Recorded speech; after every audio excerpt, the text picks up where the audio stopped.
السلام عليكم ومرحبا بكم. معكم الشيف صلاح البطني. اليوم ان شاء الله راح نشارك معكم فكره للعشاء. غير بكيلو بطاطا وحبه بصله وثلاث حبات بيض حضرت لكم ألذ وصفه سهله مهله وتجي ضربه في البنه، وهذا الشيء كامل غير ب 200 دينار جزائري، يعني ب 20,000. ما لوش تسناو تحضروها راح الحال على العشاء.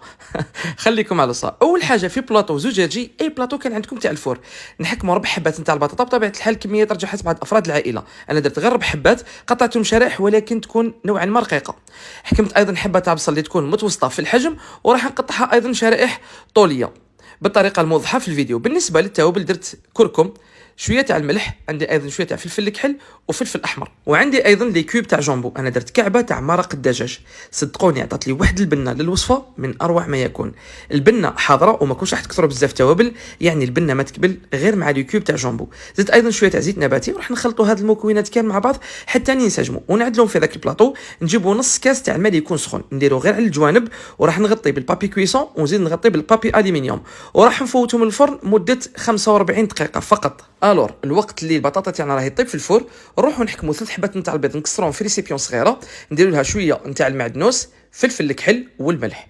نخلطوا هذه المكونات مع بعض جيدا. بالنسبه للناس اللي يحبوا يديروا القرفه يديروا، اللي ما يحبوش ما يديروش، فاكولتاتيف. عندي عصره تاع نص حبه ليمون، من بعد راح يجي فيها الكو تاع الكباب. بعد ما طابت لي هذيك البطاطا انا دات لي فقط نص ساعه، وكل واحد والفور تاعو.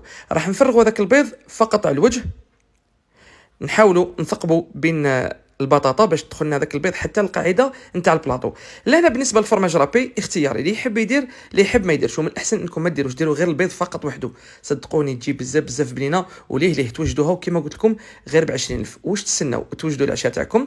اذا وصلنا لنهايه هذا الفيديو، ما بقى لي نقول لكم شهيتكم بالصحه. ما تنساوش بارطاجيو لا فيديو مع الاصدقاء والاحباب، واذا جربتوا الوصفه عجبتكم ما تنساوش تدعوا الام بالرحمه. تهلاو لي في رواحكم والسلام عليكم.